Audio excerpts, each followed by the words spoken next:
South Florida Baptist, I came to join them roughly 3 or 4 years ago.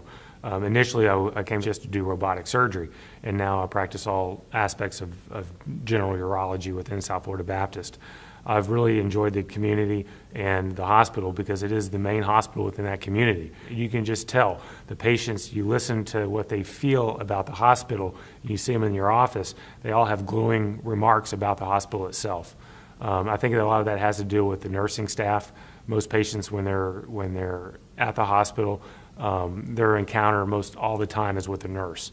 And when you have good quality nursing staff and they're conscientious, they're very caring, the patients respond to that. South Florida Baptist recently did an overhaul or a remodeling and opened up 2 more operating rooms. In fact, they've opened up a brand new robotic surgery suite.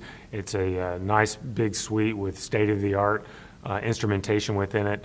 And gives us much more room to do some of our complex cases because the robot itself is a big it's a big instrument, and it needs to be mobile around the patient.